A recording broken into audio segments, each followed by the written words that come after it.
अहंकार किस तरह बन जाता है विनाश का कारण। श्री कृष्ण के ये उपदेश बदल देते हैं। जीवन गीता में श्री कृष्ण कहते हैं कि मनुष्य को कभी भी अहंकार नहीं करना चाहिए। अहंकार मनुष्य से वह सब करवाता है जो उसके लिए सही नहीं है। अंत में यह अहंकार ही उसके विनाश का कारण बनता है। इसलिए जीवन में जितना जल्दी हो सके अपना अहंकार त्याग दें। परिवर्तन ही संसार का नियम है। श्री कृष्ण कहते हैं कि जो हुआ अच्छा हुआ, जो हो रहा है वह अच्छा हो रहा है, जो होगा वह भी अच्छा ही होगा। तुम्हारा क्या गया जो तुम रोते हो? तुम क्या लाए जो तुमने खो दिया? तुमने क्या पैदा किया था जो नष्ट हो गया? तुमने जो लिया यहीं से लिया, जो दिया यहीं पर दिया। जो आज तुम्हारा है कल किसी और का था, परसों किसी और का हो जाएगा। गीता के अनुसार मनुष्य को अपने दिमाग पर पूरा नियंत्रण रखना चाहिए। यदि हम इसे नियंत्रित नहीं करते हैं तो हमारा अपना दिमाग एक दुश्मन की तरह काम करता है। गीता में वासना, क्रोध और लालच नरक के 3 द्वार माने गए हैं। ये तीनों चीजें आत्मविनाशकारी मानी जाती हैं। श्री कृष्ण कहते हैं, न यह शरीर तुम्हारा है न तुम इस शरीर के हो।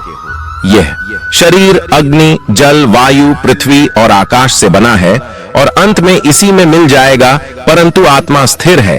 फिर तुम क्या हो? भगवान कहते हैं कि हे मनुष्य, तुम अपने आप को भगवान को अर्पित कर दो। यह सबसे उत्तम सहारा है। जो इसके सहारे को जानता है वह भय, चिंता और शोक से हमेशा के लिए मुक्त हो जाता है। अभी आप यहां बैठे हुए हैं, इस कक्ष में बहुत कुछ है। आपके लिए क्या है? पीछे एक मेज रखी हुई है, वो आपके लिए है। ऊपर पंखे हैं, वो आपके लिए हैं। और पीछे एक दरी पड्ढी है, वो आपके लिए है। अभी आपके लिए क्या है? आप में से कितने लोग अभी बैठे हो तो कुर्सी का ख्याल कर रहे हो? आप यहां अगर मौजूद हो तो आपके लिए क्या है? और अगर आप वो हो जो सुख सुविधा की ही तलाश में है लगातार, तो फिर आपके लिए कुर्सी, मेज, दरी, पंखा, एसी, वातानुकूलक ये सब कुछ है। अगर आप वो हो जो दुनिया के साथ ही लगा हुआ है तो आपके लिए दरवाजे से बाहर जो कुछ है वो सब कुछ है। आपके लिए क्या है? जो यहाँ ध्यान पूर्वक मौजूद है उसके लिए यहाँ पर सब कुछ होते हुए भी कुछ नहीं है। उसके लिए या तो मौन है, या वक्ता का स्वर है, या मात्र एक शांत सामीप्य है।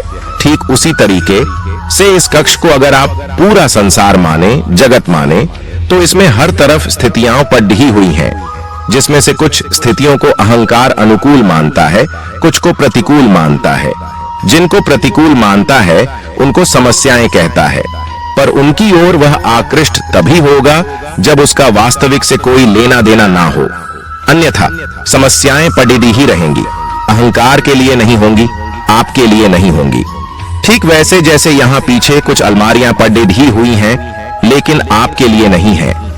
क्या है? शायद है। क्या आपके लिए है? बिल्कुल नहीं है। आपके बगल हो सकता है रखी हुई हो, लेकिन फिर भी आपके लिए नहीं है। आपको उसकी मौजूदगी से कोई लेना देना नहीं। एक शांत मन के लिए आसपास तमाम उपद्रव होते हैं। क्या होते हैं? हाँ, होते हैं, पर क्या उसके लिए होते हैं? नहीं, उसके लिए नहीं होते। ठीक वैसे जैसे अभी आपका पडी दीदी होसी क्या है? हाँ है, शायद होगा, पर क्या आपके लिए है? और यदि आपको अभी आपके पडी ढोसी की उपस्थिति का संज्ञान है तो आप यहाँ मौजूद नहीं हैं। फिर सत्य से सामीप्य में आपकी कोई रुचि नहीं है। फिर तो आपका मन अभी पडी ढोसी के ही इर्द गिर्द डोल रहा है। दुनिया में क्या स्थितियां हैं? हाँ, बिल्कुल है। प्रकृति है? हाँ, बिल्कुल है। माया है? हाँ, हो सकती है। तमाम तरह की ऊंच नीच, उठापटक है? हाँ, बिल्कुल है। पर किसके लिए है? जो उस पर ध्यान दे उसके लिए है, जिसकी उसमें रुचि हो उसके लिए है, जिसको उसमें रस मिले उसके लिए है, जो उससे बल पाता हो, जिसका उससे रिश्ता नाता हो उसके लिए है। नहीं तो होगा हमें क्या? हमें क्या? क्या मेज में 4 पैंट हैं? होंगे। 5 हैं क्या? हो सकते हैं। 3 होंगे, हमें क्या? हम यहाँ मेज की खातिर थोड़े ही आए हैं। क्या दुनिया में समस्याएं हैं? होंगी, हमें क्या? शरीर में समस्या है? हाँ, होगी, हमें क्या? मन में समस्या है? होगी, हमें क्या? अहंकार कहता है नहीं है और बहुत महत्वपूर्ण है, मेरे लिए है। वो जुड़ जाता है समस्याओं से। यही अहंकार की निशानी है। उसके लिए समस्याएं होती हैं और विशुद्ध अहं के लिए, शांत मन के लिए सत्य होता है। हैं दोनों ही, किसी के अस्तित्व से इनकार नहीं। प्रश्न ये है कि आप किसको देख रहे हैं। अहंकार से देखो तो समस्याएं दिखेंगी, आत्मा से देखो तो सत्य दिखेगा। तुम देखना किसको चाहते हो? तुम्हारी नजर किधर है? और झूठ नहीं बोल रहे हो तुम। तुम्हारा दावा यदि ये है कि दुनिया में समस्याएं ही समस्याएं हैं, तो बिल्कुल झूठ नहीं कह रहे हो, सच कह रहे हो। क्योंकि तुम वही कह रहे हो जो तुम्हें दिख रहा है, तो तुमने झूठ नहीं बोला। तुम्हारा अनुभव गवाह है, तुमने झूठ नहीं बोला। तुम्हें वास्तव में समस्याओं का ही अनुभव होता है। तुम पीढ़ा में जी रहे हो, तो ये नहीं कि तुमने झूठ बोला है। तुम्हारे आंसू सच्चे हैं, तुम्हारे लिए सच्चे हैं। पर फिर भी ये प्रश्न पूछना जायज है कि तुम्हें समस्याएं ही क्यों दिखती हैं? क्योंकि समस्याएं अहंकार के लिए ही हैं। तुम्हें सत्य कहीं क्यों नहीं दिखता? जरा आगे बढ़ेंगे, गहरे जाएंगे तो पता चलेगा। इसलिए क्योंकि दृश्य दृष्टा पर निर्भर करता है। दृश्य और दृष्टा एक है। तुम यदि खुद एक समस्या हो तो संपूर्ण जगत तुम्हारे लिए मात्र समस्या रहेगा। तुम्हें अगर चारों तरफ बस समस्याएं ही समस्याएं दिखती हैं, तो अर्थ यह है कि तुम खुद एक विकराल समस्या हो। समस्या के अतिरिक्त तुम कुछ नहीं हो। तुमने अपने आप को परिभाषित ही समस्या के रूप में किया है। मैं कौन? तकलीफ। तुम अपनी मौजूदगी का एहसास ही तब कर पाते हो जब या तो तुम तकलीफ में हो या किसी को तकलीफ दे रहे हो। जब रोते हो और कष्ट पाते हो तभी मात्र कह पाते हो कि जिंदा हूं। जब तनाव में होते हो तो जरा गर्मी अनुभव करते हो। शांत होते हो तो परेशान हो जाते हो। कहीं मर ही तो नहीं गए। अगर आपने जीवन को दौड़, डेच, उपलब्धि, संघर्ष इसी रूप में जाना है, तो आप अपने आप को जीवित भी कब कह पाएंगे? जीवन की यदि आपकी परिभाषा ही यह है कि जीवन अनवरत संघर्षरत रहने का ही नाम है, तो आप अपने आप को जीवित कब कहेंगे? जब आप संघर्ष में हो। और यदि आप संघर्ष में नहीं हैं, यदि उठापटक नहीं चल रही है, यदि तनाव नहीं है, यदि घर्षण नहीं है, तो आपको कैसा लगेगा कि आप क्या हैं? आपको लगेगा मुर्दे जैसे।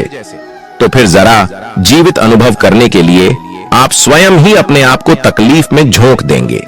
यही अहंकार की विडंबना है। चाहिए उसे आनंद पर अपनी उपस्थिति का ज्ञान ही उसे दुहक में होता है, इसीलिए दुहक उसके अस्तित्व के लिए अनिवार्य है। चाहिए तो आनंद, पर जिसे आनंद चाहिए वो जीवित ही दुहक में है, तो उसके लिए फिर जरूरी हो जाता है दुहक सुख का द्वैतात्मक खेल खेलना। बद्ध ही विरोधाभासी सी बात है, समझिएगा इसको। चाह आनंद की है, पर जिसको चाह है वो स्वयं दुहक है। वो दुहक ना होता तो आनंद की चाह ना करता। और चाहिए दोनों, आनंद मिले भी और मुझे मिले। मैं कौन? दुहक। तो दुहक को आनंद मिले और दोनों शर्तें एक साथ पूरी हों। मैं दुहक भी रहूं और मुझे आनंद उपलब्ध भी हो जाए। होगा नहीं। संसार ना ऐसा है ना वैसा है, आप जैसे हैं। संसार ठीक वैसा है। संसार क्या बहुत बड़ी समस्या है, बहुत बड़ी। आप जितना सोच सकते हो उससे कहीं ज्यादा बड़ी। ऐसी समस्या जिसे आज तक कोई सुलझा नहीं पाया। संसार क्या एक सरल प्रत्यक्ष सत्य है? हाँ, बिल्कुल नहीं। आपके ऊपर है, आपकी मर्जी। और फिर कह रहा हूं, दोनों पक्षों में से किसी को भी झूठा मत कहिएगा। जिसे समस्या दिखती हो उसके लिए समस्या है, क्योंकि वो कहुद समस्या है।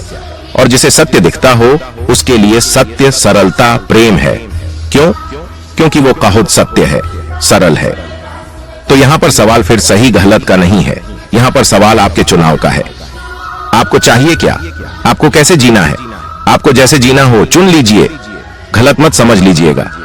मैं कह नहीं रहा हूं कि समस्याओं की ओर से आंखें बंद कर लेनी है। मैं नहीं कह रहा हूं कि शुतुरमुर्ग बन जाना है जो शत्रु को सामने देख करके मुंह छुपाता है। मैं कह रहा हूं कि आपके लिए प्रमुख क्या है, आपके लिए महत्वपूर्ण क्या है। आपको घनी अंधेरी रात में भूत प्रेत दिखते हैं या टिमटिमाता दिया? आपके लिए महत्वपूर्ण क्या है? हैं दोनों। आपको दिखता क्या है? आपका मन कहां जाकर अटकता है? कचरे के मध्य हीरा पड्ढा हुआ है और दोनों अलग नहीं। यहां हीरा कुछ ऐसा है जिसकी कचरे से ही पैदाइश है, जैसे कोयले की खदान में से उपजता हो। दोनों अलग नहीं। आपको दिखता क्या है? जैसे उषा काल हो और बद्धा गहरा अंधेरा हो। ता है भोर से जरा पहले। और साथ ही प्रथम रश्मियां प्रकट हो रही होती हैं। खुद को एक सफल इंसान बनाने के लिए जो कर सकते हैं करें, क्योंकि इससे आप बिजी भी रहेंगे और कोई भी व्यक्ति अपने करियर के लिए सीरियस रहता है तो उसकी वैल्यू बढ़ाती ही है, और आप सफल हो जाते हैं तो हर जगह आपकी वैल्यू बढ़ेगी। अपनी बात पर कायम रहो। समाज में बहुत से लोग ऐसे होते हैं जो बातें तो बड्ढी करते हैं, पर उनकी बातें हवा हवाई होती है।